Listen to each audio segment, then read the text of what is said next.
Hi everyone, എല്ലാവരും സുഖമായിട്ടിരിക്കുന്നു എന്ന് വിശ്വസിക്കുന്നു. ഞാൻ ഇന്ന് നിങ്ങൾക്ക് മുന്നിൽ എത്തിയിരിക്കുന്നത് ഈ കഴിഞ്ഞ ദിവസങ്ങളിൽ ഒന്നിൽ നടന്ന 9ാം ക്ലാസ് കെമിസ്ട്രി എക്സാമിന്റെ ക്വസ്റ്റ്യൻ പേപ്പർ ആൻസർ ഡിസ്കഷനുമായിട്ടാണ്.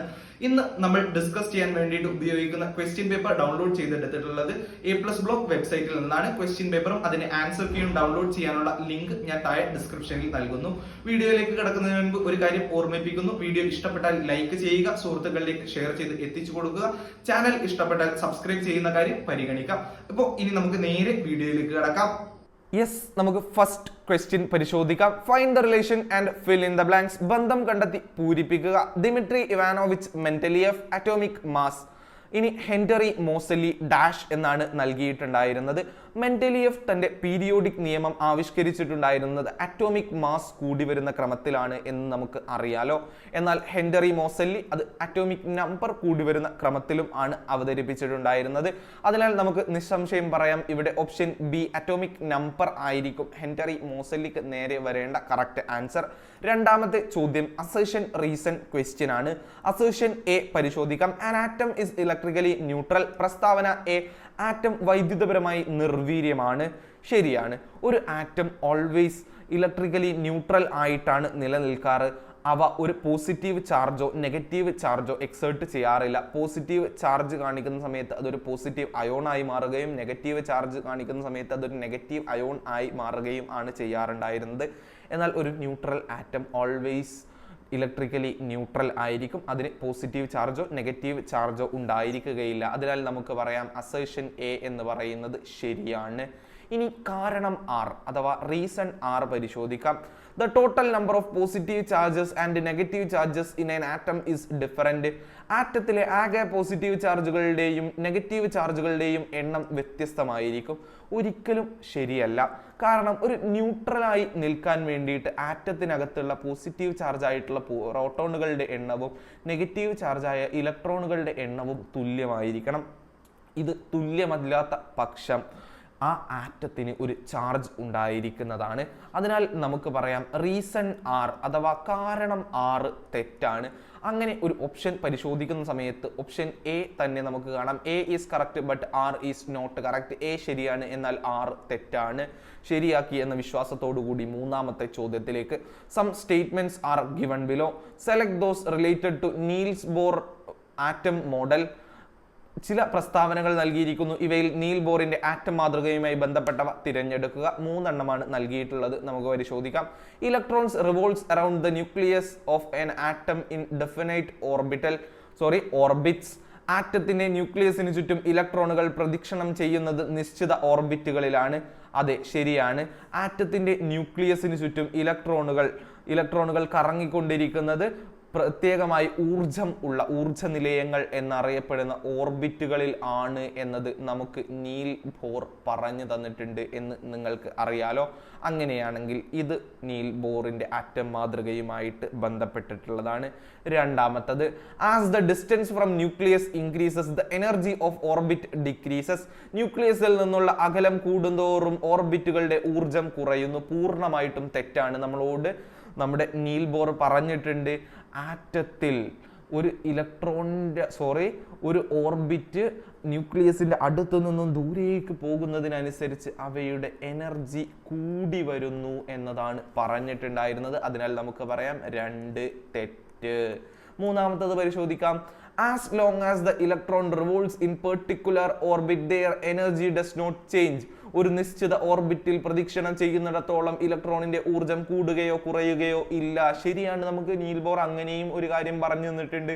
അപ്പൊ നമുക്ക് പറയാം 1ഉം 3ഉം മാത്രമാണ് നീൽ ബോറുമായിട്ട് ബന്ധപ്പെട്ടിട്ടുള്ളത്. അങ്ങനെ ഒന്ന് പരിശോധിക്കുമ്പോൾ സി കറക്റ്റ് ആൻസർ 1 ആൻഡ് 3. ഇനി നാലാമത്തെ ചോദ്യം പരിശോധിക്കാം. Match the following. ചേരുംപടി ചേർക്കുക. എ കോളം ബി കോളം തന്നിട്ടുണ്ട്. അതിൽ എ കോളത്തിലായിട്ട് തന്നിട്ടുണ്ട് മെറ്റലോയിഡ്സ് ഉപലോഹങ്ങൾ, ട്രാൻസിഷൻ എലമെന്റ്സ് സംക്രമണ മൂലകങ്ങൾ, ആക്ടിനോയിഡുകൾ. ബി കോളത്തിൽ വനേഡിയം, യുറേനിയം, സോഡിയം, സിലിക്കൺ എന്നിങ്ങനെ 4 ഓപ്ഷൻസും നൽകിയിരിക്കുന്നു. മെറ്റലോയിഡ്സ് എന്ന് പറയുന്നത് എക്സ്. അതിന്റെ ഉത്തരം നമുക്കൊന്ന് പരിശോധിക്കാം. വനേഡിയം എന്ന് പറയുന്നത് ഒരു മെറ്റലോയിഡ് അല്ല, അതൊരു ട്രാൻസിഷൻ എലമെന്റ് ആണ്. യുറേനിയം എന്ന് പറയുന്നത് ഒരു മെറ്റലോയിഡ് അല്ല, അതൊരു റേഡിയോ ആക്റ്റീവ് ആയിട്ടുള്ള ആക്ടിനോയിഡ് ആണ്. ഇനി സോഡിയം എന്ന് പറയുന്നത് ഒന്നാമത്തെ ഗ്രൂപ്പിലുള്ള ഒരു നല്ല മെറ്റൽ ആണ്. സിലിക്കൺ നല്ല ഒരു മെറ്റലോയിഡ് ആണ്. അങ്ങനെയെങ്കിൽ നമുക്ക് പറയാം എക്സിന്റെ ആൻസർ എസ് ആയിരിക്കും വരിക. ഇനി വൈ, ട്രാൻസിഷൻ എലമെന്റ്സ് അഥവാ സംക്രമണ മൂലകങ്ങൾ. ഞാൻ പറഞ്ഞല്ലോ ഇതിൽ ഏതാ സംക്രമണ മൂലകം ഉള്ളത്? പി, വനേഡിയം ആണ് സംക്രമണ മൂലകം. ഇനി സെഡ്, ആക്ടിനോയിഡ്. നിങ്ങൾക്കറിയാലോ ആക്ടീനിയത്തിന് ശേഷം ലോറൻഷ്യം വരെയുള്ള 14 മൂലകങ്ങളെയാണ് നമ്മൾ ആക്ടിനോയിഡുകൾ അഥവാ ആക്ടിനോയിഡ്സ് എന്ന് വിളിക്കുന്നത്. അതിൽപ്പെട്ടവനാണ് നമ്മുടെ യുറേനിയം എന്ന് പറയുന്ന ആള്. യുറേനിയത്തിനെ നമ്മൾ സാധാരണയായിട്ട് ക്യാൻസർ ട്രീറ്റ്മെന്റിൽ ഉപയോഗിക്കാറുണ്ട്. സെഡിന്റെ ആൻസർ ക്യൂ. അങ്ങനെ ഒരു ഓപ്ഷൻ പരിശോധിക്കുമ്പോൾ ഓപ്ഷൻ സി കറക്റ്റ് ആൻസർ ശരിയാക്കി എന്ന വിശ്വാസത്തോടു കൂടി 2 മാർക്കിന്റെ ആദ്യത്തെ ചോദ്യത്തിലേക്ക്. Rutherford is the scientist who proposed the planetary model of atom. ആറ്റത്തിന്റെ സൗരയൂഥ മാതൃക അവതരിപ്പിച്ച ശാസ്ത്രജ്ഞനാണ് റൂദർഫോർഡ്. ശരിയാണ്, നമുക്കറിയാം. A question, write the name of centre of atom. ഈ മാതൃക അനുസരിച്ച് ആറ്റത്തിന്റെ കേന്ദ്രഭാഗം ഏത് പേരിൽ അറിയപ്പെടുന്നു? നിങ്ങൾക്കറിയോ ആറ്റത്തിന്റെ കേന്ദ്രഭാഗത്തിന് അദ്ദേഹം എന്താ വിളിച്ചതെന്ന്? സെന്ററിനെ അദ്ദേഹം വിളിച്ച പേര് വേറൊന്നും ആയിരുന്നില്ല, ന്യൂക്ലിയസ് എന്നായിരുന്നു. അത് എന്താ പേര്? ന്യൂക്ലിയസ് എന്നായിരുന്നു. എന്നറിയുമ്പോൾ A question done. B question, what is the charge of this centre? ഈ കേന്ദ്രഭാഗത്തിന്റെ ചാർജ് ഏത്? അദ്ദേഹം പറഞ്ഞിട്ടുള്ള എന്താ അറിയോ? Atom has A positively charged nucleus എന്നാണ്. ആറ്റത്തിന് പോസിറ്റീവ് ചാർജ് ഉള്ള ന്യൂക്ലിയസ് ഉണ്ട് എന്നായിരുന്നു അദ്ദേഹം പറഞ്ഞു തന്നിട്ടുണ്ടായിരുന്നത്. അപ്പൊ സിമ്പിൾ ആയിട്ട് നമുക്ക് പറയാം ഇവന്റെ ചാർജ് എന്ന് പറയുന്നത് വേറെ ആരും അല്ല, പോസിറ്റീവ് ചാർജാ. അങ്ങനെയെങ്കിൽ 6ാമത്തെ ചോദ്യം, the orbit electron configuration of some elements atoms are given. ചില ആറ്റങ്ങളുടെ ഓർബിറ്റ് ഇലക്ട്രോൺ വിന്യാസം നൽകിയിരിക്കുന്നു. 3 എണ്ണാണ് നൽകിയിട്ടുള്ളത്. ABC എന്നാണ് അവർക്ക് പേര് കൊടുത്തിട്ടുള്ളത്.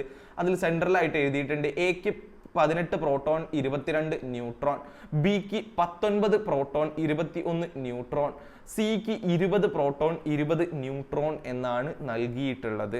അങ്ങനെയാണെങ്കിൽ എ ബി ക്വസ്റ്റ്യൻസ് പരിശോധിക്കല്ലേ. A question, what is the peculiarity of mass number of those atoms? ഇവയുടെ മാസ് നമ്പറിന്റെ പ്രത്യേകത എന്ത്? ഇവിടെ നമുക്ക് മാസ് നമ്പർ തന്നിട്ടില്ല. മാസ് നമ്പർ എന്ന് പറയുന്നത് എപ്പോഴും പ്രോട്ടോണുകളുടെ എണ്ണവും ന്യൂട്രോണുകളുടെ എണ്ണവും കൂട്ടിയാൽ നമുക്ക് ലഭിക്കുന്ന വാല്യൂ ആയിരിക്കും. അങ്ങനെയാണെങ്കിൽ എയുടെയും ബിയുടെയും സിയുടെയും മാസ് നമ്പർ കണ്ടെത്തിക്കൂടെ? ഞാൻ ആദ്യം എൻ്റെത് കണ്ടുപിടിക്കാൻ പോവാണ്. എയിലുള്ള പ്രോട്ടോണുകളുടെ എണ്ണം 18, ന്യൂട്രോണുകളുടെ എണ്ണം 22. 18 + 22 40. ബിയുടേത് നോക്കുമ്പോൾ 19 പ്രോട്ടോൺ 21 ഇലക്ട്രോൺ സമം 40. സിയിലേക്ക് നോക്കുമ്പോൾ 20 പ്രോട്ടോൺ 20 ന്യൂട്രോൺ സമം 40. ഇവർക്ക് എല്ലാവർക്കും 40 മാസ് നമ്പർ ആണ് ഉള്ളത്. അപ്പൊ നമുക്ക് പറയാം they have same mass number. അവയ്ക്ക് ഒരേ മാസ് നമ്പർ ഉണ്ട്. A question done. B question, by what name are those atoms generally known? ഈ ആറ്റങ്ങൾ ഏത് പേരിലാണ് അറിയപ്പെടുന്നത്? നിങ്ങൾക്കറിയാലോ, സെയിം അറ്റോമിക് നമ്പറും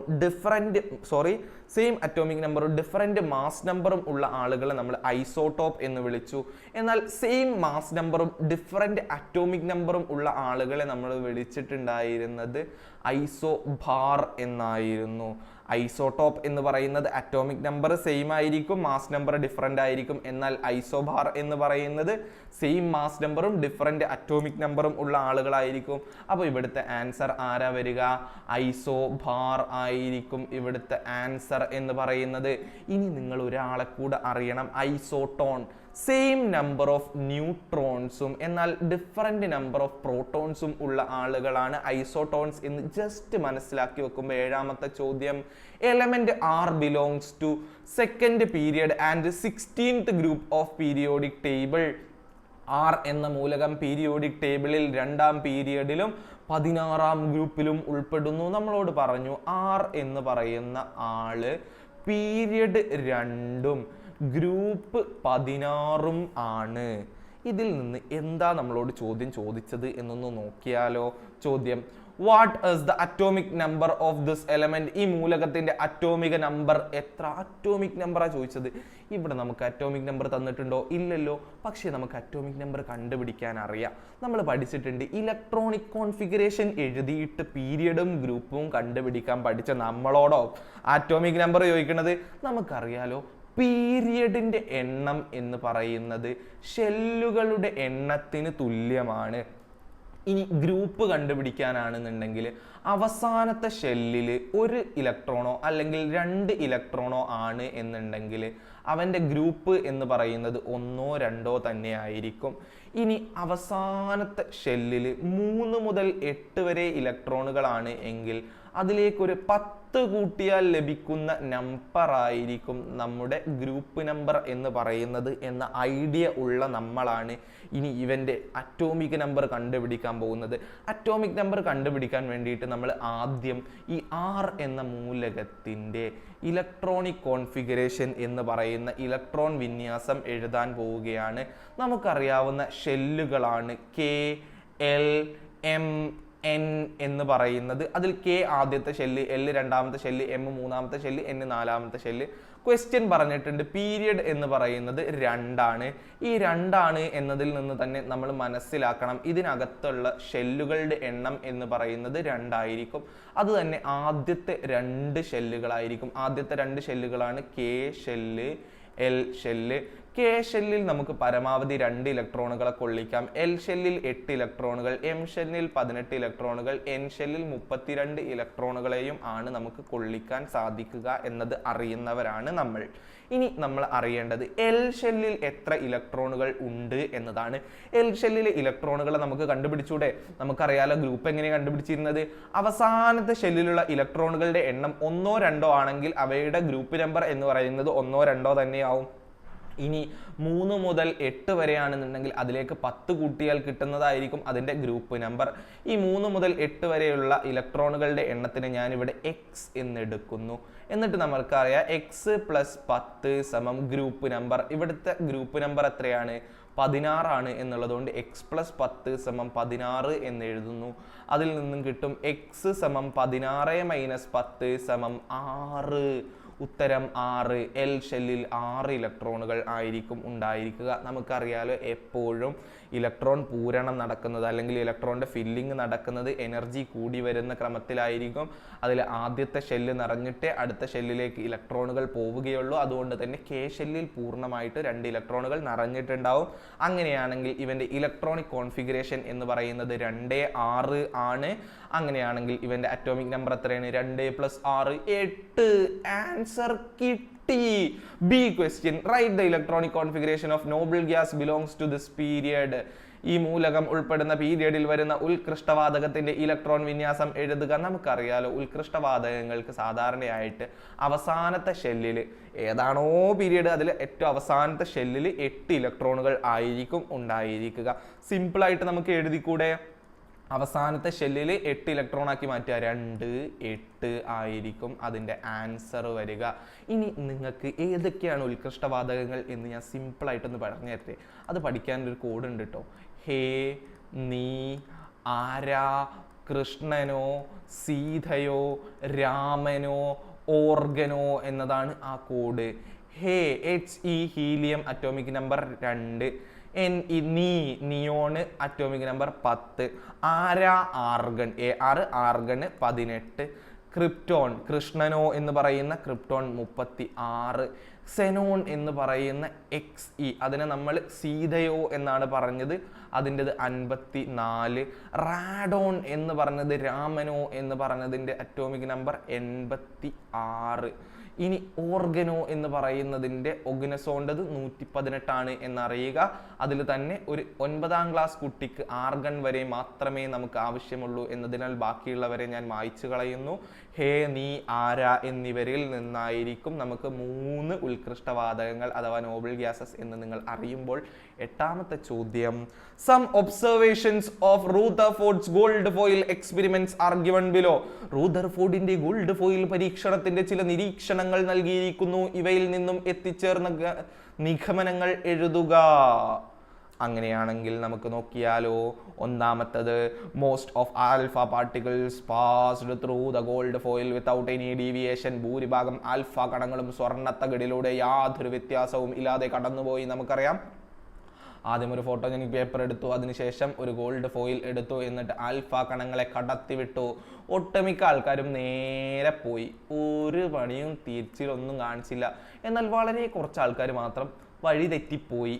എന്നാൽ അതിലും ഏറ്റവും കുറച്ച് ആൾക്കാർ മാത്രം 180 ഡിഗ്രിയിൽ വന്ന് അതേ പാതയിൽ തിരിച്ചു പോയി എന്നുള്ളത് നിങ്ങൾക്ക് അറിയാലോ. അതായിരുന്നല്ലോ ഗോൾഡ് ഫോയിൽ എക്സ്പെരിമെന്റ് എന്ന് പറയുന്നത്. അതിൽ നിന്ന് അദ്ദേഹം മനസ്സിലാക്കിയിട്ടുള്ള ഒരു കാര്യമുണ്ട്, ഒരുപാട് ഭാഗം കാലി ആയതുകൊണ്ടാണ്, ആറ്റത്തിൻ്റെ ഉള്ളുഭാഗം മൊത്തം കാലി ആയതുകൊണ്ടാണ് ഈ ആൽഫ കണങ്ങൾ ഒരു ഡീവിയേഷനും ഇല്ലാതെ നേരെ കടന്നു പോയത് എന്ന് മനസ്സിലാക്കി അദ്ദേഹം പറഞ്ഞു. The most of particles passed through the gold foil without any deviation because, കാരണം എന്താണെന്ന് നമ്മൾ പറഞ്ഞു കൊടുക്കാൻ പോവാ.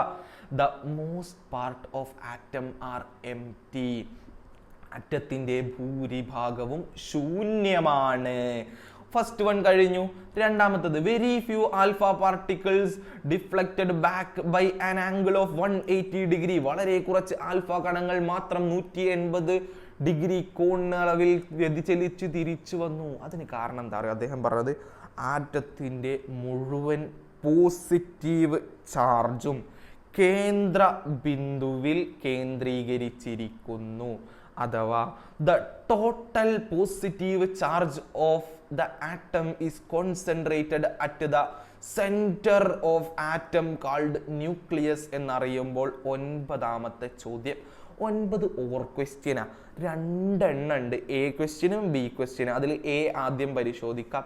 Right any 2 merits of modern periodic table. ആധുനിക പീരിയോഡിക് ടേബിളിൻ്റെ ഏതെങ്കിലും 2 മേന്മകൾ എഴുതുക. അതിൽ ആദ്യത്തേത് നമ്മൾ മുൻപ് ഏതോ ക്വസ്റ്റ്യനിൽ പറഞ്ഞിട്ടുണ്ടായിരുന്നു. arranged the elements in the increasing order of atomic numbers. Atomic number കൂടി വരുന്ന ക്രമത്തിൽ മൂലകങ്ങളെ ക്രമീകരിച്ചു. രണ്ടാമത്തേത്, arranged the elements into groups and periods. മൂന്നാമതായിട്ട് അദ്ദേഹം പറഞ്ഞു തന്ന, അദ്ദേഹത്തിന്റെ പീരിയോഡിക് ടേബിളിന്റെ അടുത്തൊരു മേന്മയായിരുന്നു, the elements having same properties are placed in a same group. സമാന സ്വഭാവങ്ങൾ കാണിക്കുന്നവയെ ഒരു ഗ്രൂപ്പിൽ ഉൾക്കൊള്ളിച്ചു. ഇതിൽ ഏതെങ്കിലും 2 എണ്ണം എഴുതി വെച്ചാൽ നിങ്ങൾക്ക് കിട്ടും 2 മാർക്ക്. ഇനി നമ്മൾ നോക്കാൻ പോകുന്നത് ബി ക്വസ്റ്റ്യൻ ആണ്. Write any 2 drawbacks of Mendeleev's periodic table. മെന്റലീവിന്റെ പീരിയോഡിക് ടേബിളിന്റെ ഏതെങ്കിലും 2 പരിമിതികൾ എഴുതുക. അതിൽ ഒന്നാമത്തെ പരിമിതിയായിരുന്നു no space for hydrogen and its isotopes. ഹൈഡ്രജനും അതിൻ്റെ ഐസോടോപ്പുകൾക്കും ഇടം കൊടുക്കാനായില്ല. രണ്ടാമത്തേതായിരുന്നു the increasing order of atomic mass was not strictly followed. Atomic മാസിൻ്റെ ആരോഹണ ക്രമം കൃത്യമായി പാലിച്ചില്ല. മൂന്നാമതായിരുന്നു the elements with different properties were included in same group. വ്യത്യസ്ത സ്വഭാവ ഗുണങ്ങളുള്ള മൂലകങ്ങളെ ഒരേ ഗ്രൂപ്പിൽ ഉൾക്കൊള്ളിച്ചു. ഈ 3 എണ്ണത്തിൽ 2 എണ്ണം എഴുതി വെച്ചാൽ നിങ്ങൾക്ക് കിട്ടും 2 മാർക്ക്. 10ാമത്തെ ചോദ്യം, some of characteristics of cathode rays are given. Cathode രശ്മികളുടെ ചില സവിശേഷതകൾ നൽകിയിരിക്കുന്നു. ചുവടെ തന്നിരിക്കുന്നവ തെളിയിച്ചത് എങ്ങനെ? How were those following proved. ഇതൊരു അനാവശ്യ ക്വസ്റ്റ്യൻ ആയിട്ടാണ് കേട്ടോ എനിക്ക് തോന്നിയിട്ടുള്ളത്. അതിൽ എ പറഞ്ഞിട്ടുള്ളത് cathode rays have negative charge. Cathode കിരണങ്ങൾക്ക് നെഗറ്റീവ് ചാർജ് ഉണ്ട്. മറ്റൊന്നിനെയും അല്ല ഇത് പ്രൂവ് ചെയ്തിട്ടുണ്ടായിരുന്നത്. ഒരു ഡിസ്ചാർജ് ട്യൂബിനകത്ത് ഒരു ഇലക്ട്രിക് ഫീൽഡ് അപ്ലൈ ചെയ്ത സമയത്ത് കാഥോഡ് രശ്മികൾ ഡീവിയേറ്റ് ചെയ്തു. പോസിറ്റീവ് ചാർജിന് അടുത്തേക്ക് ഡീവിയേറ്റ് ചെയ്തപ്പോഴാണ് നമ്മൾ എന്ത് മനസ്സിലാക്കിയത്? കാഥോഡ് റേസിന് നെഗറ്റീവ് ചാർജ് ഉണ്ട് എന്ന് മനസ്സിലാക്കിയിട്ടുള്ളത്. അപ്പോൾ പറയാം, by applying electrical field around the discharge tube. അടുത്തതായിട്ട് cathode rays have mass. Cathode കിരണങ്ങൾക്ക് മാസ് ഉണ്ട്. ഒരു കറങ്ങുന്ന പാഡിൽ വീല് വെച്ച സമയത്ത് ഈ പാഡിൽ വീല് കറങ്ങുന്നതായിട്ട് അദ്ദേഹത്തിന് എക്സ്പീരിയൻസ് ചെയ്തു, കാണാൻ സാധിച്ചു. അങ്ങനെയാണ് നമ്മൾ കാഥോഡ് കിരണങ്ങൾക്ക് മാസ് ഉണ്ട് എന്ന് മനസ്സിലായത്. When A paddle wheel was placed inside the discharge tube it rotated, hence the cathode rays have mass.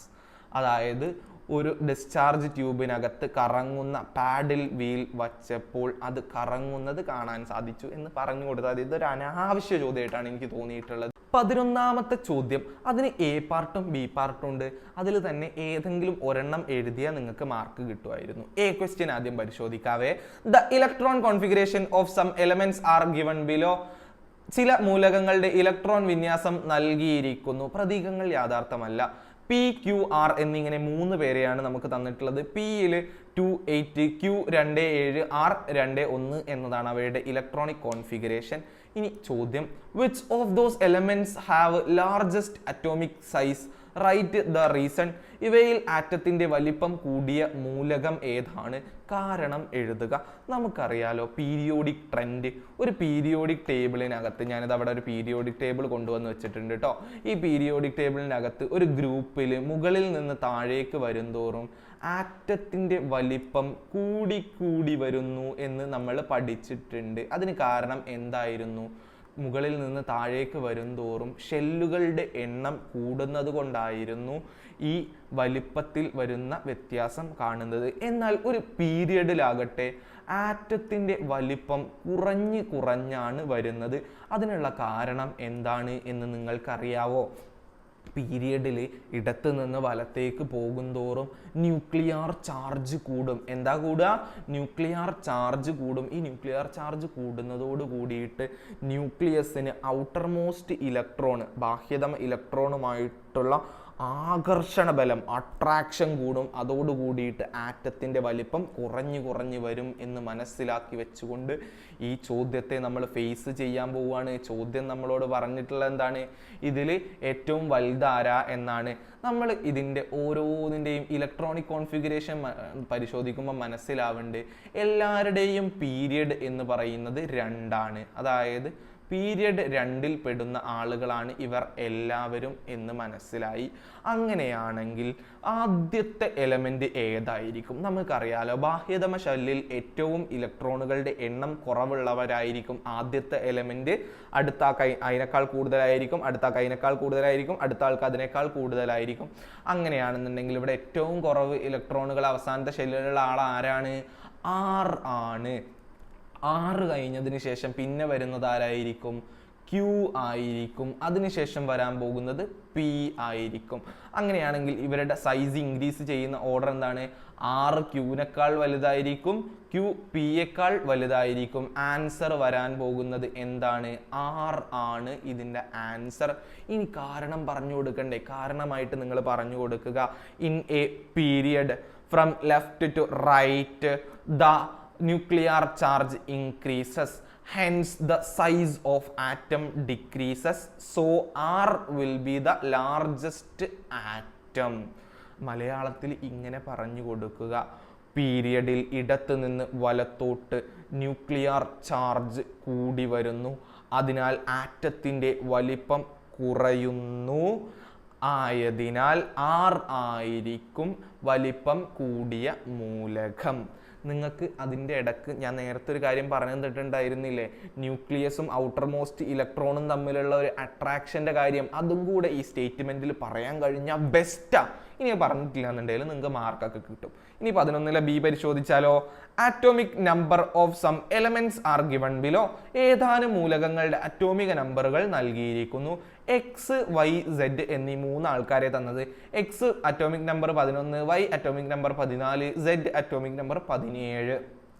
A question, arrange those elements in the decreasing order of their atomic size. ആറ്റത്തിന്റെ വലിപ്പം കുറഞ്ഞു വരുന്ന ക്രമത്തിൽ ഇവയെ ക്രമീകരിക്കുക. ആറ്റത്തിന്റെ വലിപ്പം കുറഞ്ഞു വരുന്ന ക്രമത്തിൽ ക്രമീകരിക്കാനാണ് പറഞ്ഞിട്ടുള്ളത്. അതിനു വേണ്ടിയിട്ട് നമുക്ക് ഈ എക്സിൻ്റെയും വൈയുടെയും സെഡിൻ്റെയും ഇലക്ട്രോൺ വിന്യാസം എഴുതാം. നിങ്ങൾക്ക് പലർക്കും ഇത് സിമ്പിളായിട്ട് പറയാൻ കഴിയുന്നുണ്ടാവും.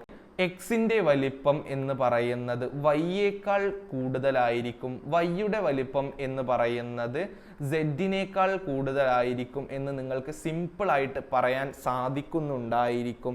എന്നാൽ അത് എന്തുകൊണ്ടാണ് എന്ന് നിങ്ങൾക്ക് പറയാൻ സാധിക്കണം. അതിന് എങ്ങനെയാണ് അറിയാത്ത കുട്ടിക്ക് പറഞ്ഞു തരിക എന്നതാണ് ഞാൻ പറഞ്ഞു തരുന്നത്. എക്സിൻ്റെ ഇലക്ട്രോണിക് കോൺഫിഗറേഷൻ 281 ആണ്. വൈയുടേതാണെങ്കിൽ 284 ആണ്. സെഡിൻ്റെതാണെങ്കിൽ 287 ആണ് ഇലക്ട്രോണിക് കോൺഫിഗറേഷൻ വരുന്നത് എന്ന് നിങ്ങൾ അറിയുക. അവസാനത്തെ ഷെല്ലിൽ ഏറ്റവും കുറവ് ഇലക്ട്രോൺ ഉള്ള ആൾ ആയിരിക്കും ആദ്യത്തെ എലമെന്റ്, പിന്നെ കൂടുതലുള്ള ആളായിരിക്കും അടുത്ത എലമെന്റ്, പിന്നെ കൂടുതലുള്ള ആളായിരിക്കും അടുത്ത എലമെന്റ്. ഇവരെല്ലാവരും ഒരേ പീരിയഡിലുള്ള ആൾക്കാരാണ്. കാരണം പീരിയഡിന്റെ എണ്ണം എന്ന് പറയുന്നത് ഇവിടെ എല്ലാവർക്കും എത്രയാണ്? 3 ആണ് എന്ന് നമ്മൾ ഇലക്ട്രോണിക് കോൺഫിഗറേഷനിൽ നിന്നും മനസ്സിലാക്കിയിട്ടുണ്ട്. അതിൽ നിന്നും നമുക്ക് പറഞ്ഞൂടെ എക്സ് എന്ന് പറയുന്നത് നേരത്തെ പറഞ്ഞ കണക്കിന് ആദ്യത്തെ എലമെന്റ് വലുതായിരിക്കും, പിന്നത്തെ ചെറുതായിരിക്കും, പിന്നത്തെ ചെറുതായിരിക്കും. എക്സ് എന്ന് പറയുന്നത് വൈയേക്കാൾ വലുതായിരിക്കും, വൈ എന്ന് പറയുന്നത് സെഡിനേക്കാൾ വലുതായിരിക്കും. ഈ ഓർഡർ എഴുതി വെച്ചാൽ എയുടെ ആൻസർ ഡൺ. ബിയുടെ answer what is the charge in change in atomic size as we move from top to bottom in a group. Write the reason. ഗ്രൂപ്പിൽ മുകളിൽ നിന്നും താഴേക്ക് വരും തോറും ആറ്റത്തിന്റെ വലിപ്പത്തിൽ ഉണ്ടാകുന്ന മാറ്റം എന്ത് കാരണം എഴുതുക. ഞാൻ നേരത്തെ പറഞ്ഞുപോയി, കഴിഞ്ഞ ക്വസ്റ്റ്യൻ ചെയ്യുമ്പോൾ ഞാൻ പറഞ്ഞിട്ടുണ്ട്, അതുകൊണ്ട് ഞാൻ ഇവിടെ എക്സ്പ്ലെയിൻ ചെയ്യാൻ നിൽക്കുന്നില്ല. അതൊന്നുകൂടെ ബാക്ക് അടിച്ചിട്ട് കേട്ട് നോക്കിട്ടോ. ഇനി 12 A symbols of few elements are given below. ഏതാനും മൂലകങ്ങളുടെ പ്രതീകങ്ങൾ ചുവടെ നൽകിയിരിക്കുന്നു. Mg atomic number 12, 24 mass number. O atomic number 8, 17 mass number. O atomic number 8, 16 mass number. Sodium atomic number 11, 24 mass number. അങ്ങനെയെങ്കിൽ ABC ക്വസ്റ്റ്യൻ പരിശോധിക്കാം. Identify and write down the pair of isotopes. Isotope ജോഡി കണ്ടെത്തി എഴുതുക. ഐസോടോപ്പുകൾ എന്താണ് എന്ന് നമ്മൾ നേരത്തെ discuss ചെയ്തില്ലേ? സെയിം അറ്റോമിക് നമ്പറും ഡിഫറൻറ്റ് മാസ് നമ്പറും ഉള്ള ആളുകളാണ് ഐസോടോപ്പുകൾ. അങ്ങനെയാണെങ്കിൽ നമുക്ക് പറയാം ഇവിടെ സെയിം അറ്റോമിക് നമ്പർ ഉള്ള 2 ആൾക്കാരെ ഉള്ളത്. ഓക്സിജൻ അറ്റോമിക് നമ്പർ 8ഉം മാസ് നമ്പർ 17ഉം, പിന്നെ ഓക്സിജൻ അറ്റോമിക് നമ്പറും 8ഉം മാസ് നമ്പർ 16ഉം ഉള്ള ആളാണ്. അതായിരിക്കും എയുടെ ആൻസർ എന്ന് പറയുന്നത് എന്ന് നമ്മൾ പറഞ്ഞു കൊടുക്കുന്ന സമയത്ത് B. Write the reason for choosing the spare. ഈ ജോഡി തിരഞ്ഞെടുത്തതിനുള്ള കാരണമായിട്ട് പറഞ്ഞു കൊടുക്കുക. Isotopes are the elements with same atomic number and different mass number. ഐസോടോപ്പുകൾ എന്നത് ഒരേ അറ്റോമിക നമ്പറും വ്യത്യസ്ത മാസ് നമ്പറും ഉള്ള മൂലകങ്ങൾ ആണ്. ഇനി C which isotope is used to detect leak in industrial pipelines. വ്യത്യസ്ത പൈപ്പ് ലൈനുകളിലെ വ്യാവസായിക പൈപ്പ് ലൈനുകളിലെ ചോർച്ച കണ്ടെത്താൻ ഉപയോഗിക്കുന്ന ഐസോടോപ്പ് ഏത്? സിമ്പിളായിട്ട് നമുക്ക് പറയാം അത് സോഡിയം 1124 ആണ് സിയുടെ ആൻസർ എന്നറിയുമ്പോൾ 12 ബി ക്വസ്റ്റ്യൻ ഓർ ക്വസ്റ്റ്യൻ അതിലെ ഏതെങ്കിലും ഒരെണ്ണം എഴുതിയാൽ മതി. Protium, deuterium, tritium are isotopes of hydrogen. ഹൈഡ്രജന്റെ ഐസോടോപ്പുകളാണ് protium, deuterium, tritium. Yes, protium എന്ന് പറയുന്നത് hydrogen atomic number 1 mass number 1. Deuterium എന്ന് പറയുന്നത് atomic number 1 mass number 2. Tritium എന്ന് പറയുന്നത് hydrogen atomic number 1 mass number 3 ആണ് എന്ന് അറിയുമ്പോൾ A question. In isotopes which particle differ in number. ഐസോടോപ്പുകളിൽ ഏത് കണങ്ങളുടെ എണ്ണത്തിലാണ് വ്യത്യാസമുള്ളത്? Mass number. ഏതാണ്? മാസ് നമ്പർ ആണ് എന്ന് നമുക്ക് സിമ്പിൾ ആയിട്ട് പറഞ്ഞു കൊടുക്കാം. B. Write the mass number of tritium. ട്രിഷിയത്തിന്റെ മാസ് നമ്പർ എത്ര? ട്രിഷിയത്തിന്റെ മാസ് നമ്പർ എത്രയാണ്? നമുക്ക് കിട്ടിയിട്ടുണ്ട് 3 ആണ് ട്രിഷിയത്തിന്റെ മാസ് നമ്പർ എന്ന് പറയുന്നത്. ഇനി C. Which isotope of hydrogen is present in heavy water. ഗാഢജലത്തിൽ അടങ്ങിയിട്ടുള്ള ഹൈഡ്രജന്റെ ഐസോടോപ്പ് ഏതാണ്? കഴിഞ്ഞ ദിവസത്തെ 9ാം ക്ലാസ്സിന്റെ ഓർബിറ്റിന്റെ ഡിസ്കഷനിൽ നമ്മൾ പറഞ്ഞിട്ടുണ്ടായിരുന്നു. ഹെവി വാട്ടറിന്റെ ഫോർമുല എന്ന് പറയുന്നത് D2O ആണ്. ഈ ഡി എന്ന് പറയുന്നത് ഡ്യൂട്ടീരിയം ആണ്. അതായത് ഐസോടോപ്പിന്റെ അറ്റോമിക് നമ്പർ 1ഉം മാസ് നമ്പർ 2ഉം ഉള്ള ഡ്യൂട്ടീരിയം ആയിരിക്കും കറക്റ്റ് ആൻസർ എന്ന് പറഞ്ഞു കൊടുക്കുമ്പോൾ നമ്മൾ ഇതാ 13ാമത്തെ ചോദ്യത്തിലേക്ക്. A part of periodic table is given where atomic numbers of A and G are shown. Periodic ടേബിളിന്റെ ഒരു വിഭാഗം നൽകിയിരിക്കുന്നു. A, G എന്നിവയുടെ മൂലകങ്ങളുടെ അറ്റോമിക സംഖ്യ സൂചിപ്പിക്കുന്നു. എയുടേത് 5ഉം ജിയുടേത് 15 ആണ് എന്ന് തന്നിട്ടുണ്ട്. ABCEFG എന്ന് പറയുന്ന 6 മൂലകങ്ങളും ആണ് നൽകിയിട്ടുള്ളത്. അങ്ങനെയാണെങ്കിൽ ABC ക്വസ്റ്റ്യൻസ് പരിശോധിക്കാലോ. A question. In which group does element E belongs. മൂലകം ഇ ഏത് ഗ്രൂപ്പിൽ ഉൾപ്പെടുന്നു? ഇ എന്ന് പറയുന്നത് എയുടെ അതേ ഗ്രൂപ്പിലാണ് ഉൾപ്പെടുന്നത്. അപ്പോൾ നമുക്ക് എയുടെ ഗ്രൂപ്പ് കണ്ടുപിടിച്ച് കഴിഞ്ഞാൽ ഇവിടെ ഇയുടെ ഗ്രൂപ്പും സിമ്പിളായിട്ട് കണ്ടുപിടിക്കാൻ കഴിയും എന്ന് പറയുന്ന ലോജിക് നമുക്ക് ഉണ്ടായിരിക്കണം. അപ്പോൾ എയുടെ ഗ്രൂപ്പ് കണ്ടുപിടിക്കണം എന്നുണ്ടെങ്കിൽ ആദ്യം എയുടെ ഇലക്ട്രോണിക് കോൺഫിഗറേഷൻ എഴുതണം. അറ്റോമിക് നമ്പർ 5 ആണ് എന്നതിനാൽ 2, 3 ആയിരിക്കും ഇവൻ്റെ ഇലക്ട്രോണിക് കോൺഫിഗറേഷൻ. നമ്മൾ പറഞ്ഞിട്ടുണ്ട് ഗ്രൂപ്പ് കണ്ടുപിടിക്കാൻ വേണ്ടിയിട്ട് അവസാനത്തെ ഷെല്ലിൽ 1, 2 ഇലക്ട്രോണുകളാണെന്നുണ്ടെങ്കിൽ അവയുടെ ഗ്രൂപ്പ് നമ്പർ എന്ന് പറയുന്നത് 1 അല്ലെങ്കിൽ 2 ആയിരിക്കും. ഇനി 3 മുതൽ 8 വരെ ആണെന്നുണ്ടെങ്കിൽ അതിലേക്ക് നമ്മൾ 10 കൂട്ടിയാൽ കിട്ടുന്ന എണ്ണമായിരിക്കും അതിൻ്റെ ഗ്രൂപ്പ് നമ്പർ എന്ന് പറയുന്നത് എന്നും പറഞ്ഞിട്ടുണ്ട്. ഇവിടെ അവസാനത്തെ ഷെല്ലിൽ 3 ഇലക്ട്രോണുകൾ ആണ് ഉള്ളത്. അതിനാൽ ഇവൻ്റെ ഗ്രൂപ്പ് നമ്പർ കണ്ടെത്തുന്നതിന് വേണ്ടിയിട്ട് ഈ ഇലക്ട്രോണുകളുടെ എണ്ണത്തിലേക്ക് നമ്മൾ 10 കൂട്ടേണ്ടിയിരിക്കുന്നു. 13 എന്ന് ഉത്തരം നമുക്ക് ലഭിക്കും. അങ്ങനെയാണെങ്കിൽ ഇയുടെ ഗ്രൂപ്പ് ഏതായിരിക്കും? 13ാമത്തെ ഗ്രൂപ്പ് ആയിരിക്കും എന്ന് സിമ്പിളായിട്ട് പറഞ്ഞു കൊടുക്കുക. ഇനി അടുത്തതായിട്ട് ബി ചോദ്യം പറയുന്നു, write the electronic configuration of the element belongs to the first group in the period of element G. മൂലകം ജി ഉൾപ്പെടുന്ന പീരിയഡിലെ 1ാം ഗ്രൂപ്പിലെ മൂലകത്തിന്റെ ഇലക്ട്രോൺ വിന്യാസം എഴുതുക. ജി എന്ന് പറയുന്ന എലമെന്റിന്റെ അറ്റോമിക് നമ്പർ തന്നിട്ടുള്ളത് 15 ആണ്. ജിയുടെ 15നെ നമ്മൾ ഇലക്ട്രോണിക് കോൺഫിഗറേഷൻ എഴുതാൻ പോവാണ്. 2, 8, 5 എന്ന് കിട്ടും. നമുക്ക് മനസ്സിലായി അവസാനത്തെ ഷെല്ലിൽ 5 ഇലക്ട്രോണുകൾ ആണ് ഉള്ളത്. ഈ ഗ്രൂപ്പിൽ ഇവൻ അടങ്ങിയിട്ടുള്ള ഗ്രൂപ്പിൽ 1ാമത്തെ ഗ്രൂപ്പിലെ ആളല്ലേ ചോദിച്ച്? നമുക്കറിയാലോ അവസാനത്തെ ഷെല്ലിൽ ഇലക്ട്രോണുകളുടെ എണ്ണം 1, 2 ആണെങ്കിലാണ് 1ാമത്തെ ഗ്രൂപ്പിലെയോ 2ാമത്തെ ഗ്രൂപ്പിലെയോ ആൾ ആയി മാറുന്നത്. അങ്ങനെയാണെങ്കിൽ നമുക്ക് സിമ്പിളായിട്ട് പറഞ്ഞൂടെ, ഈ അവസാനത്തെ ഷെല്ലിൽ 5ന് പകരം 1 ഇട്ട് കഴിഞ്ഞാൽ എന്ത് കിട്ടും? ആ ഗ്രൂപ്പിൽ വരേണ്ട ആദ്യത്തെ എലമെന്റിന്റെ ഇലക്ട്രോണിക് കോൺഫിഗറേഷൻ കിട്ടും. 2, 8, 1 ആയിരിക്കും ബിയുടെ answer.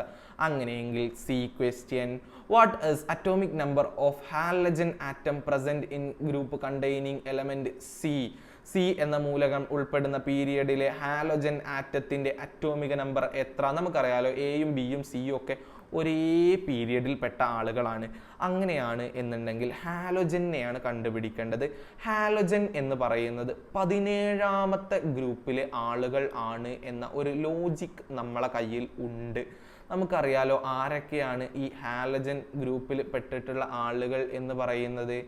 Fluorine, chlorine, bromine, iodine, പിന്നെ അസ്റ്റാറ്റിൻ, ടെനിസൈൻ എന്ന് പറയുന്ന ആളുകളും ഉണ്ട് എന്നുള്ളത് നിങ്ങൾ അറിഞ്ഞിരിക്കുക. തൽക്കാലം ഫ്ലൂറിൻ, ക്ലോറിൻ, ബ്രോമിൻ, അയോഡിൻ മാത്രം ഒരു 9ാം ക്ലാസ്സുകാരന് മതി. ഓക്കെ, ഇനി നമ്മൾ കണ്ടുപിടിക്കാൻ പോകുന്നത് ഈ സി ഉള്ള പീരിയഡിലുള്ള ആരെയാ? ഈ പറയുന്ന ആരെ കണ്ടുപിടിക്കേണ്ടത്? ഹാലോജനെയാണ് നമ്മൾ കണ്ടുപിടിക്കാൻ പോകുന്നത്. ഹാലോജൻ 17ാമത്തെ ഗ്രൂപ്പ് ആളാണ്. അതായത് അവസാനത്തെ ഷെല്ലിൽ 7 ഇലക്ട്രോണുകൾ വരേണ്ട ആൾ ആണ്. അങ്ങനെയാണെങ്കിൽ നമുക്ക് പറഞ്ഞൂടെ എയുടെ അവസാനത്തെ ഷെല്ലിൽ 3 ഇലക്ട്രോൺ ആണ്. ഈ 3ന് പകരം 7 ഇട്ട് കൊടുത്താൽ മതി. സിയുടെ ആൻസർ എന്ന് പറയുന്നത് 2, 7 ആയിരിക്കും. അങ്ങനെയെങ്കിൽ 14ാമത്തെ ചോദ്യത്തിലേക്ക് കടക്കാം. എ ക്വസ്റ്റ്യനും ബി ക്വസ്റ്റ്യനും ഉള്ള ഓർ ക്വസ്റ്റ്യൻ, അത് ഇഷ്ടംപോലെ ഓർ ക്വസ്റ്റ്യൻ ഉണ്ടല്ലോ. നല്ല ലാഭമാണല്ലോ, നിങ്ങൾക്ക് നല്ല സുഖമാണ് തോന്നുന്നുണ്ട് അല്ലേ? The atomic number of an atom is 18 and its mass number is 40. ഒരു ആറ്റത്തിന്റെ അറ്റോമിക നമ്പർ 18ഉം മാസ് നമ്പർ 40ഉം ആണ്. A question, what is it's nuclear charge? ഇതിന്റെ ന്യൂക്ലിയർ ചാർജ് എന്താണ് എന്ന് നിങ്ങൾക്കറിയോ? പലരും ഇത് കണ്ടപ്പോൾ ഭയങ്കരമായിട്ട് കൺഫ്യൂസ്ഡ് ആയിട്ടുണ്ടാവും. എന്താ ഈ ന്യൂക്ലിയർ ചാർജ്? ഞാനൊന്നും ഇത് പഠിച്ചിട്ടില്ലല്ലോ, നമ്മളാരും ഇത് പഠിപ്പിച്ച് തന്നിട്ടില്ലല്ലോ എന്ന്. പക്ഷേ ചിന്തിക്കുന്നവർക്ക് ദൃഷ്ടാന്തമുണ്ട് എന്നതാണ് ഇവിടെ കാര്യം. നമുക്കറിയാലോ ന്യൂക്ലിയസിന് പോസിറ്റീവ് ചാർജാണ് ഉള്ളത്. Atom has A positively charged nucleus. നമുക്കറിയാം ആറ്റത്തിന് പോസിറ്റീവ് ചാർജുള്ള ഒരു ന്യൂക്ലിയസ് ഉണ്ട്.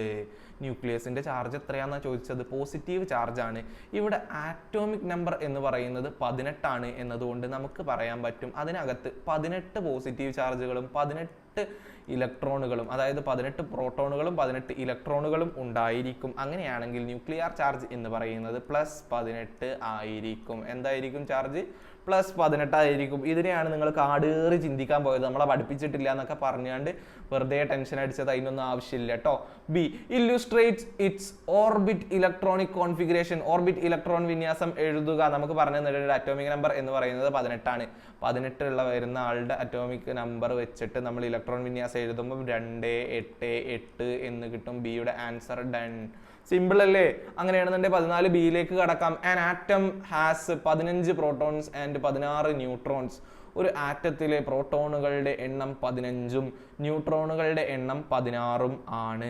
പറഞ്ഞിട്ടുള്ള എന്താണ്? പ്രോട്ടോണുകളുടെ എണ്ണം 15ഉം ന്യൂട്രോണുകളുടെ എണ്ണം 16ഉം. എ ക്വസ്റ്റ്യൻ, ബി ക്വസ്റ്റ്യൻ പരിശോധിക്കാം. Illustrate the orbit electronic configuration. Orbit electron വിന്യാസം ചിത്രീകരിക്കുക. സിമ്പിൾ ആയിട്ട് പറയാം. പ്രോട്ടോണുകളുടെ എണ്ണം എന്ന് പറയുന്നത് എന്തിന് ഈക്വൽ ആണ്? അറ്റോമിക് നമ്പറിന് ഈക്വൽ ആണ് എന്നതുകൊണ്ട് 15 ഉള്ള ഒരാളുടെ ഇലക്ട്രോണിക് കോൺഫിഗറേഷൻ എഴുതുകയാണ് നമ്മളിവിടെ വേണ്ടത്. 2, 8, 5 എന്ന് നമുക്ക് കിട്ടും. നമ്മളോട് ഇലക്ട്രോൺ കോൺഫിഗറേഷൻ എഴുതാനാണോ പറഞ്ഞത്? ഇല്യൂസ്ട്രേറ്റ് ചെയ്യാൻ കൂടെ പറഞ്ഞിട്ടുണ്ട്. അങ്ങനെയാണെങ്കിൽ നമ്മൾ ചെയ്യണം, ആദ്യം ഒരു ന്യൂക്ലിയസ് വരയ്ക്കുക. ഞാൻ വരയ്ക്കുന്നതിന് ചെറിയ വളവും കാര്യങ്ങളൊക്കെ ഉണ്ട് കേട്ടോ. നിങ്ങൾ എക്സാമിന് വരയ്ക്കുന്ന സമയത്ത് എന്ത് യൂസ് ചെയ്യണം? സ്കെയിലും പെൻസിലും ഒക്കെ യൂസ് ചെയ്തിട്ട് വരയ്ക്കുക. എന്നിട്ട് പ്രോട്ടോണിൻ്റെ എണ്ണം 15, ന്യൂട്രോണിൻ്റെ എണ്ണം 16 എന്ന് എഴുതി വെക്കുക. എന്നിട്ട് ചുറ്റിലുമായിട്ട് ഷെല്ലുകൾ വരച്ചു വെക്കുക. ഇവിടെ എത്ര ഷെല്ലുകളാണ് നമുക്കുള്ളത്? 3 ഷെല്ലുകൾ ആണുള്ളത്. ഞാൻ പറഞ്ഞു, ഞാൻ വരയ്ക്കുന്നതിൽ ചെറിയ വളവും കാര്യങ്ങളൊക്കെ ഉണ്ടാവും.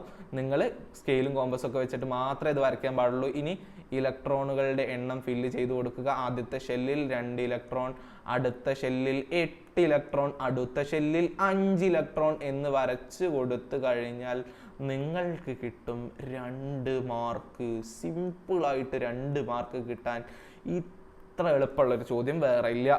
B question, which is the shell to the lowest energy in this atom.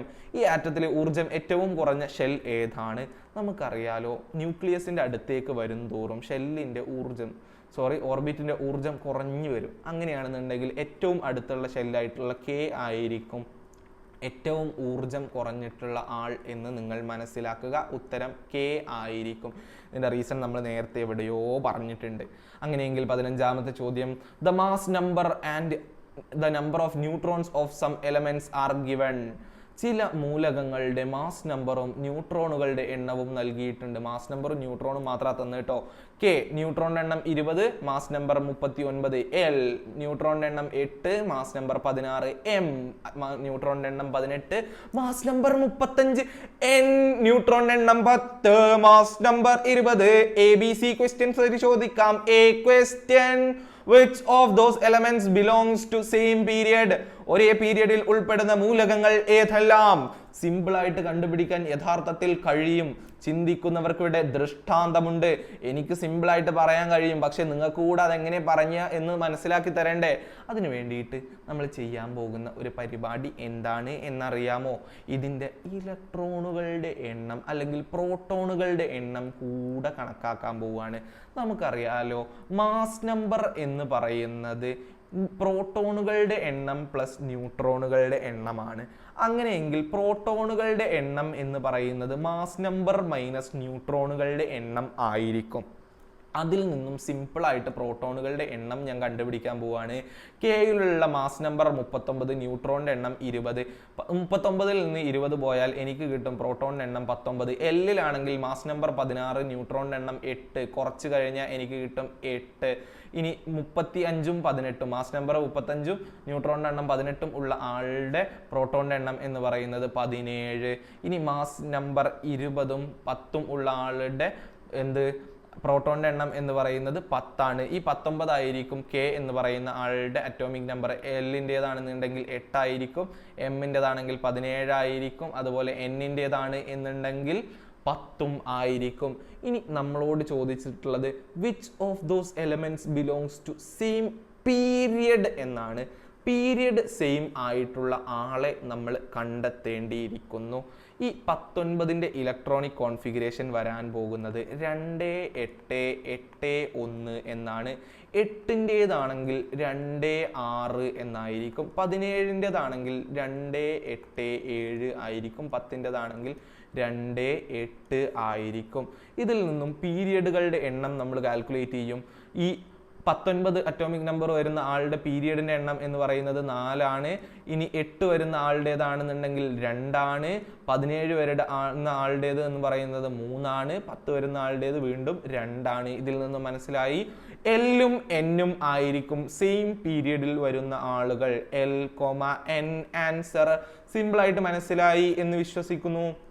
ഇതിന് സിമ്പിൾ ആയിട്ടുള്ള മറ്റൊരു മെത്തേഡ് കൂടെ ഉണ്ട്. അത് കുറച്ചുകൂടെ ഹയർ സ്റ്റഡീസിൽ എത്തുന്ന സമയത്ത് ഞാൻ തന്നെ നിങ്ങൾക്ക് വേണം എന്നുണ്ടെങ്കിൽ പറഞ്ഞു തരാം എന്നതാണ് എനിക്ക് നിങ്ങളോട് പറയാനുള്ളത്. ഇനി B, what is the atomic number of element K? മൂലകം കെയുടെ അറ്റോമിക നമ്പർ എത്ര? നമ്മൾ ആദ്യം തന്നെ കണ്ടുപിടിച്ച് വെച്ച് 19 ആണത്. Answer 19. C, what is noble gas among those? ഇവയിൽ ഉത്കൃഷ്ട മൂലകം ഏതാണ്? ഉത്കൃഷ്ട വാതകങ്ങൾ എന്ന് പറയുന്നത് ഹേ, നീ, ആര, കൃഷ്ണനോ സീതയോ രാമനോ ആണ് എന്ന് നമുക്കറിയാം. അതിൽ ഹീലിയം 2, നിയോൺ 10, ആർഗൺ 18, ക്രിപ്റ്റോൺ 36 ആണ്. ഇതിൽ ഏതെങ്കിലും 2, 10, 18, 36 വരുന്ന ഒരാൾ ഇവിടെ നിങ്ങൾക്ക് കാണുന്നുണ്ടോ? ഉണ്ട്, 10. എൻ. അങ്ങനെയാണെങ്കിൽ ഇവിടെ നോബിൾ ഗ്യാസ് എന്ന് പറയുന്നത് മറ്റാരുമല്ല എൻ ആയിരിക്കും. 16ാമത്തെ ചോദ്യം. Some elements and their electron configuration are given. ചില മൂലകങ്ങളും അവയുടെ ഇലക്ട്രോൺ വിന്യാസവും നൽകിയിരിക്കുന്നു. X 283, Y 28, Z 26. ഇതെന്താണ് ഇഷ്ടം പോലെ ചോദ്യങ്ങൾ ഈ പറയുന്ന പീരിയോഡിക് ടേബിളിൽ നിന്നാണല്ലോ വരുന്നത്. എനിക്ക് ഇഷ്ടപ്പെടുന്നില്ല കേട്ടോ ഇത് തീരെ. A question, which of those elements has highest stability? Right the reason. ഇവയിൽ സ്ഥിരത ഏറ്റവും കൂടിയ മൂലകം ഏതാണ്? കാരണം എഴുതുക. ഇതിൽ ഏറ്റവും കൂടുതൽ സ്ഥിരത ഉള്ളത് ആരാന്ന് പറയാൻ കഴിയോ? നമുക്കറിയാലോ, ബാഹ്യതമ ഷെല്ലിൽ അഥവാ ഔട്ടർ മോസ്റ്റ് ഷെല്ലിൽ 8 ഇലക്ട്രോണുകൾ ആകുമ്പോഴാണ് ഒരു എലമെന്റിന് സ്റ്റെബിലിറ്റി എന്ന് പറയുന്ന സ്ഥിരത ലഭിക്കുക എന്ന് നമുക്കറിയാം. ഇവിടെ നോക്കുന്ന സമയത്ത് നമുക്ക് ഒരാളെ മാത്രമേ കാണാൻ കഴിയുള്ളൂ. അവസാനത്തെ ഷെല്ലിൽ 8 ഇലക്ട്രോൺ ഉള്ള ആൾ എന്ന് പറയുന്നത് മറ്റാരും അല്ല, വൈ ആണ്. അതിൻ്റെ ഉള്ള കാരണമായിട്ട് നിങ്ങൾ പറഞ്ഞു കൊടുക്കണം. Y has 8 electrons in the outermost shell, so it is stable. ഇനി അടുത്തതായിട്ട് B question, how many more electrons are needed for Z to get stability? Z എന്ന മൂലകത്തിന് സ്ഥിരത കൈവരിക്കാൻ എത്ര ഇലക്ട്രോണുകൾ കൂടി വേണം? എത്ര വേണം? Z-ന്റെ അവസാനത്തെ ഷെല്ലിൽ 2, 6 ആണ് ഇലക്ട്രോണിക് കോൺഫിഗറേഷൻ. അവസാനത്തെ ഷെല്ലിൽ 6 ഇലക്ട്രോൺ ആണുള്ളത്. 6നെ 8 ആക്കി മാറ്റണം എന്നുണ്ടെങ്കിൽ 2 ഇലക്ട്രോണുകൾ ആയിരിക്കും നമുക്ക് വേണ്ടി വരിക എന്നറിയുമ്പോൾ 17ാമത്തെ ചോദ്യം, the M shell of an atom contains 3 electrons. ഒരാറ്റത്തിന്റെ M ഷെല്ലിൽ 3 ഇലക്ട്രോണുകൾ ഉണ്ട്. നമ്മളോട് പറഞ്ഞിട്ടുള്ളത് എം ഷെല്ലിൽ 3 ഇലക്ട്രോണുകൾ ഉണ്ട് എന്നാണ്. നമുക്കറിയാവുന്ന ഷെല്ലുകളാണ് K, L, M, N. L ഷെല്ലിൽ അങ്ങനെയാണെങ്കിൽ 8 ഇലക്ട്രോൺ ഉണ്ടാവും എന്ന് നമുക്ക് സ്വാഭാവികമായിട്ടും അറിയാം. കാരണം എന്താണ്? ഓരോ ഷെല്ലുകൾ നിറഞ്ഞതിന് ശേഷമേ അടുത്ത ഷെല്ല് നിറയുകയുള്ളൂ. എമ്മിൽ 3 എണ്ണം വരണം എന്നുണ്ടെങ്കിൽ കെയിലും എല്ലിലും ആദ്യം ഇലക്ട്രോണുകൾ നിറയണം. കെയിൽ 2 ഇലക്ട്രോൺ നിറയും, എല്ലിൽ 8 ഇലക്ട്രോൺ നിറയും, എന്നിട്ട് എമ്മിൽ 3 ഇലക്ട്രോൺ നിറയുകയുള്ളൂ. അപ്പോൾ എമ്മിൽ 3 ഇലക്ട്രോൺ ഉള്ളൂ എന്ന് പറഞ്ഞു കഴിഞ്ഞാൽ അതിൽ നിന്ന് തന്നെ മനസ്സിലാവണം എമ്മിൽ എത്ര ഇലക്ട്രോണുകൾ നമുക്ക് കൊള്ളും. ശരിക്കും 18 ഇലക്ട്രോണുകളെ കൊള്ളും. 18 ആവാത്തത് കൊണ്ട് തന്നെ എന്നിൽ 0 ഇലക്ട്രോണുകൾ ആയിരിക്കും ഉണ്ടായിരിക്കുക എന്ന് മനസ്സിലാക്കി വെക്കുക. ഇനി ക്വസ്റ്റ്യൻസ് നോക്കാം. What is the number of electrons in the shell that has highest energy? ഊർജം ഏറ്റവും കൂടിയ ഷെല്ലിൽ അടങ്ങിയിരിക്കുന്ന ഇലക്ട്രോണുകളുടെ എണ്ണം എത്ര? സിമ്പിളായിട്ട് പറഞ്ഞൂടെ? നമുക്കറിയാലോ, ന്യൂക്ലിയസിൽ നിന്ന് ദൂരേക്ക് പോകും തോറും ഷെല്ലിൻ്റെ ഊർജം എനർജി കൂടിക്കൂടി വരും. അങ്ങനെയാണെങ്കിൽ എമ്മിനായിരിക്കും ഏറ്റവും കൂടുതൽ എനർജി ഉണ്ടായിരിക്കുക. അതിലുള്ള ഇലക്ട്രോണുകളുടെ എണ്ണം എന്ന് പറയുന്നത് 3 ആണ് എന്ന് അറിയുമ്പോൾ B question, write the name and symbol of this element. ഈ മൂലകത്തിന്റെ പേരും പ്രതീകവും എഴുതുക. ഇതിന്റെ അറ്റോമിക് നമ്പർ നമുക്ക് ആദ്യം കണ്ടുപിടിക്കാം. 283. 283 എന്ന് പറയുമ്പോൾ 2 + 8 + 3, അതായത് അറ്റോമിക് നമ്പർ വരാൻ പോകുന്നത് 13 ആണ്. നമ്മൾ പീരിയോഡിക് ടേബിളിൽ പരിശോധിക്കുന്ന സമയത്ത് നമുക്ക് സിമ്പിൾ ആയിട്ട് മനസ്സിലാവും അറ്റോമിക് നമ്പർ 13 ഉള്ള ആൾ വേറെ ആരുമല്ല, അലൂമിനിയം ആയിരിക്കും അവൻ. നിങ്ങൾക്ക് ആർക്കെങ്കിലും ഈ പീരിയോഡിക് ടേബിൾ 30 വരെ കാണാതെ അറിയില്ല എന്നുണ്ടെങ്കിൽ കമൻറ്റ് ചെയ്യുക. ഞാൻ നിങ്ങൾക്ക് സിമ്പിൾ ആയിട്ടുള്ളൊരു കോഡ് വെച്ചിട്ട് അത് പറഞ്ഞു തരുന്നതായിരിക്കും കേട്ടോ. ആ കോഡ് ഇപ്പോൾ വേണമെങ്കിൽ പറഞ്ഞു തരാം. ഞാൻ പഠിച്ച കോഡാട്ടത്. എച്ച് ഹീലി ബബുക്കനോഫ് നീനാമകൾ സിപ്സിക്കിൾ ആർക്കാസ് കൂട്ടി വിക്രമൻ ഫെക്കോനിക്കൂസൻ എന്നതാണ് ആ കോഡ്. ആ കോഡിൻ്റെ ഡീകോഡിങ് വേണം എന്നുണ്ടെങ്കിൽ നിങ്ങൾ എന്ത് ചെയ്യുക? എൻ്റെ കമൻറ്റ് ബോക്സിൽ രേഖപ്പെടുത്തുക. അപ്പം നമ്മൾ പറയും സിംബൽ എന്ന് പറയുന്നത് AL ആണ്, ഇവൻ്റെ പേര് എന്ന് പറയുന്നത് അലൂമിനിയം ആണ് എന്ന് പറയും. പറയുമ്പോൾ C question what is total number of elements total number of elements present in this period. ഈ മൂലകം ഉൾപ്പെടുന്ന പീരിയഡിലെ ആകെ മൂലകങ്ങളുടെ എണ്ണം എത്ര? നിങ്ങൾക്ക് അറിയുമെന്നറിയില്ല, നിങ്ങൾ ചിലപ്പോൾ പഠിപ്പിച്ചിട്ടുണ്ടാവില്ല. നമ്മളെ പീരിയോഡിക് ടേബിളിലുള്ള എലമെന്റ്സിന്റെ എണ്ണം എന്ന് പറയുന്നത് ഒരു മാജിക്കൽ നമ്പറാണ്. 1 2 3 4 5 6 7 പീരിയഡ് ആണല്ലോ ഉള്ളത്. ഓരോ പീരിയഡിലും എത്ര ഇലക്ട്രോണുകൾ ഉണ്ട് എന്ന് നമുക്ക് പഠിച്ചാലോ. ആദ്യത്തെ പീരിയഡിൽ 2, പിന്നെ 8, പിന്നെ 8, പിന്നെ 18, പിന്നെ 18, പിന്നെ 32, പിന്നെ 32 എന്നതാണ് ഓരോ പീരിയഡിലെയും ഇലക്ട്രോണുകളുടെ എണ്ണം. ആദ്യത്തെ പീരിയഡിൽ 2 ഇലക്ട്രോണുകൾ, രണ്ടാമത്തെ പീരിയഡിൽ 8 ഇലക്ട്രോൺ, മൂന്നാമത്തെ പീരിയഡിൽ 8 ഇലക്ട്രോൺ, നാലാമത്തെ പീരിയഡിൽ 18 ഇലക്ട്രോൺ, അഞ്ചാമത്തെ പീരിയഡിൽ 18 ഇലക്ട്രോൺ, ആറാമത്തെ പീരിയഡിൽ 32 ഇലക്ട്രോൺ, ഏഴാമത്തെ പീരിയഡിൽ 32 ഇലക്ട്രോണുകൾ ആണ് എന്ന് നിങ്ങൾ അറിഞ്ഞിരിക്കുക. ഇതിനെ നമ്മളൊരു മാജിക്കൽ നമ്പർ എന്നാണ് പറയാറുള്ളത്. 2 8 8 18 18 32 32 എന്ന് നമ്മൾ സിമ്പിൾ ആയിട്ട് പറയും. ഇവിടെ നമുക്കറിയാലോ ഇവന്റെ അവസാനത്തെ ഷെല്ലിലുള്ളത് 3 ഇലക്ട്രോണുകൾ ആണ്. അങ്ങനെയാണെങ്കിൽ ഇവന്റെ ഗ്രൂപ്പ് നമ്പർ എന്ന് പറയുന്നത് 3 + 10 = 13 ആയിരിക്കും. അങ്ങനെയെങ്കിൽ 13ാമത്തെ ഗ്രൂപ്പിലുള്ള അല്ലെങ്കിൽ 3ാമത്തെ പീരിയഡിലുള്ള ആളല്ലേ നമുക്ക് കണ്ടുപിടിക്കേണ്ടത്. സെയിം പീരിയഡാ, ഞാൻ എന്തിനാ ഈ ഗ്രൂപ്പൊക്കെ കണ്ടുപിടിക്കാൻ പോയത്, വെറുതെ കാട് കയറി ചിന്തിക്കാൻ വേണ്ടിയിട്ട്. 3ാമത്തെ പീരിയഡിൽ എത്ര ഇലക്ട്രോണുകൾ ഉണ്ടായിരിക്കുക, എലമെന്റ്സ് ഉണ്ടായിരിക്കുക? 8 എലമെന്റ്സ് ആയിരിക്കും ഉണ്ടായിരിക്കുക എന്ന് മനസ്സിലാക്കുമ്പോൾ 18ാമത്തെ ചോദ്യത്തിൽ എ ക്വസ്റ്റ്യനിലേക്ക്, ഇതും ഓർ ക്വസ്റ്റ്യൻ ലാസ്റ്റ് ക്വസ്റ്റ്യൻ ആണെന്നാണ് എനിക്ക് തോന്നുന്നത്. എ ക്വസ്റ്റ്യനും ബി ക്വസ്റ്റ്യനും ഉണ്ട്. നമുക്ക് എ ക്വസ്റ്റ്യൻ പരിശോധിക്കാം. A element belongs to third group has electrons distributed in fourth shell. പറയുന്നത് ശ്രദ്ധിക്കണേ. 3ാം ഗ്രൂപ്പിൽ ഉൾപ്പെടുന്ന ഒരു മൂലകത്തിന്റെ 4 ഷെല്ലുകളിൽ ഇലക്ട്രോണുകളുണ്ട്. നമ്മളോട് പറഞ്ഞത് 3ാമത്തെ ഗ്രൂപ്പ് എന്നാണ്. ഈ 3ാമത്തെ ഗ്രൂപ്പ് ഏത് ഗ്രൂപ്പാ എന്നറിയോ? നിങ്ങൾക്ക് അറിയണം, ട്രാൻസിഷൻ എലമെന്റ്സ് ആണത്. സംക്രമണ മൂലകങ്ങളിൽ പെട്ടവനാണവൻ. A question, the filling of last electron takes place in the dash. അവസാന ഇലക്ട്രോൺ പൂരണം നടക്കുന്നത് ഡാഷിലാണ്. നമുക്കറിയാലോ 3 മുതൽ 12 വരെ ഉള്ള ഗ്രൂപ്പിൽപ്പെട്ട ആളുകൾ ട്രാൻസിഷൻ എലമെന്റ്സ്. അവയുടെ ഇലക്ട്രോൺ നിറയുന്നത് അവസാനത്തെ ഷെല്ലിന്, ബാഹ്യതമ ഷെല്ലിന് തൊട്ടുള്ളിലുള്ള ഷെല്ലിലാണ്. അതിനെ നമ്മൾ ഇംഗ്ലീഷിൽ പെനൾട്ടിമേറ്റ് ഷെൽ എന്നായിരുന്നു പറഞ്ഞിരുന്നത്. അപ്പോൾ നമുക്ക് പറയാൻ കഴിയണം shell inner to the penultimate shell അല്ല കേട്ടോ, അത് നിങ്ങൾ ആലോചിക്കണേ. ഈ shell inner to penultimate shell എന്ന് പറയുന്നത് ലാന്തനോയിഡുകളുടെയും ആക്ടിനോയിഡുകളുടെയും പ്രത്യേകതയാണ്. അതിനെക്കുറിച്ച് ആലോചിക്കുകയേ വേണ്ട. പെനൾട്ടിമേറ്റ് ഷെൽ എന്നതാണ് കറക്റ്റ് ആൻസർ. അഥവാ ഉള്ളിലുള്ള ബാഹ്യതമ ഷെല്ലിന് തൊട്ടുള്ളിലുള്ള ഷെല്ലിൽ എന്നതായിരിക്കും ആൻസർ എന്നറിയുമ്പോൾ B question. To which family of elements does this element belongs to? ഈ മൂലകം ഉൾപ്പെടുന്ന മൂലക കുടുംബം ഏത്? ഞാൻ ആദ്യമേ പറഞ്ഞുപോയി, ട്രാൻസിഷൻ എലമെന്റ്സ് അഥവാ സംക്രമണ മൂലകങ്ങൾ ആണ് അവ. C question, write any 2 characteristics of elements belongs to this family. ഈ കുടുംബത്തിൽ മൂലകങ്ങളുടെ ഏതെങ്കിലും 2 സവിശേഷതകൾ എഴുതുക. അതിൽ ഒന്നാമത്തെ സവിശേഷതയായിട്ട് നമുക്ക് എ ക്വസ്റ്റ്യന്റെ ആൻസർ എഴുതി വെക്കാം. The filling of electron takes place in the penultimate shell. അവസാന ഇലക്ട്രോൺ പൂരണം നടക്കുന്നത് ബാഹ്യതമ ഷെല്ലിന്റെ തൊട്ടുള്ളിലുള്ള ഷെല്ലിലാണ്. ഒന്നാമത്തെ പ്രത്യേകത. രണ്ടാമത്തെ പ്രത്യേകതയായിട്ട് പറയാം, ഗ്രൂപ്പിലും പീരിയഡിലും സമാന സ്വഭാവങ്ങൾ കാണിക്കുന്നു. Show similar properties in groups and periods. മൂന്നാമതായിട്ട് പറയാം, ദേ ഫോംസ് കളേർഡ് കോമ്പൗണ്ട്സ്. അവ നിറമുള്ള സംയുക്തങ്ങളെ ഉണ്ടാക്കുന്നു. നാലാമത്തെ ഒരു പ്രത്യേകതയായിട്ട് പറയാം, അവ അലോയികൾ നിർമ്മിക്കുന്നു. ഇനി അഞ്ചാമത്തെ ഒരു പ്രത്യേകതയായിട്ട് പറയാം, അവ വ്യത്യസ്ത ഓക്സീകരണാവസ്ഥ കാണിക്കുന്നു. ദേ ഷോസ് ഡിഫറൻറ്റ് ഓക്സിഡേഷൻ സ്റ്റേറ്റ്. ഈ 5 എണ്ണത്തിൽ ഏതെങ്കിലും 2 എണ്ണം എഴുതി വെച്ചാൽ അതിൻ്റെ 2 മാർക്കും കിട്ടും. 18B. അവസാനത്തെ ചോദ്യത്തിൽ നമ്മൾ എത്തി. Which are the groups included in main group elements. പ്രധാന ഗ്രൂപ്പ് മൂലകങ്ങൾ ഉൾപ്പെടുന്ന ഗ്രൂപ്പുകൾ ഏതെല്ലാം? ഈ 3 മുതൽ 12 വരെയുള്ള ട്രാൻസിഷൻ എലമെന്റ്സ് ഒഴികെ ബാക്കി എല്ലാവരെയും നമ്മൾ മെയിൻ ഗ്രൂപ്പ് എലമെന്റ്സ് എന്നാണ് വിളിക്കുക. അവ ഗ്രൂപ്പ് നമ്പർ 1, 2, 13 മുതൽ 18 വരെ ഉള്ള ആളുകൾ ആണ് എന്ന് നിങ്ങൾ അറിഞ്ഞിരിക്കുമ്പോൾ B question. To which group do alkaline earth metals belongs to? Alkaline earth മെറ്റലുകൾ ഉൾപ്പെടുന്ന ഗ്രൂപ്പ് ഏത്? ഒന്നാമത്തെ ഗ്രൂപ്പിന്റെ പേരാണ് ആൽക്കലൈ മെറ്റൽസ് അഥവാ ആൽക്കലി ലോഹങ്ങൾ. രണ്ടാമത്തെ ഗ്രൂപ്പിന്റെ പേരാണ് ആൽക്കലൈൻ എർത്ത് മെറ്റൽസ് അഥവാ ആൽക്കലൈൻ എർത്ത് ലോഹങ്ങൾ. അങ്ങനെയാണെങ്കിൽ ഗ്രൂപ്പ് ഏതാണ്? 2 ആണ് എന്ന് സിമ്പിൾ ആയിട്ട് ഉത്തരം പറയാം.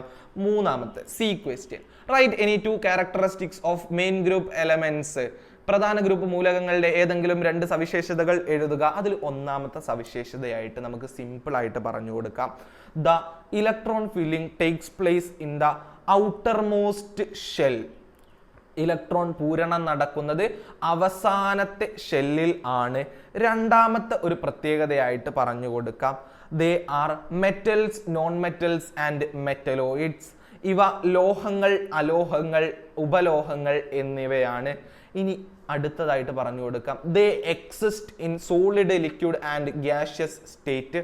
ഇവ ഖര, ദ്രാവക, വാതകാവസ്ഥകളിൽ കാണപ്പെടുന്നു എന്നിങ്ങനെ 3 എണ്ണത്തിൽ നിന്നും ഏതെങ്കിലും 2 എണ്ണം എഴുതി വെച്ചാൽ തന്നെ നിങ്ങൾക്ക് കിട്ടും 2 മാർക്ക്. ഇതോടുകൂടി നമ്മുടെ 18 ചോദ്യങ്ങളുടെ ഡിസ്കഷൻ ഇവിടെ അവസാനിക്കുന്നു. എല്ലാവരും പൂർണ്ണമായിട്ട് വീഡിയോ കണ്ടു എന്ന് ഞാൻ വിശ്വസിക്കുന്നു. വീഡിയോ ഇഷ്ടപ്പെട്ടു എങ്കിൽ ലൈക്ക് ചെയ്യുക, സുഹൃത്തുക്കളിലേക്ക് ഷെയർ ചെയ്ത് എത്തിച്ചു കൊടുക്കുക, ചാനൽ സബ്സ്ക്രൈബ് ചെയ്യുക. നിങ്ങളുടെ അഭിപ്രായങ്ങളും നിർദ്ദേശങ്ങളും താഴെ കമന്റിൽ രേഖപ്പെടുത്തുക. നേരത്തെ പറഞ്ഞതുപോലെ ക്വസ്റ്റ്യൻ പേപ്പറും ആൻസർ കീയും ഡൗൺലോഡ് ചെയ്യാനുള്ള ലിങ്ക് ഞാൻ താഴെ ഡിസ്ക്രിപ്ഷനിൽ നൽകുന്നുണ്ട്. അത് ചെക്ക്ഔട്ട് ചെയ്യുക. നമ്മൾ അടുത്ത വീഡിയോയിൽ വീണ്ടും കാണും. അതുവരേക്കും ബൈ ബൈ.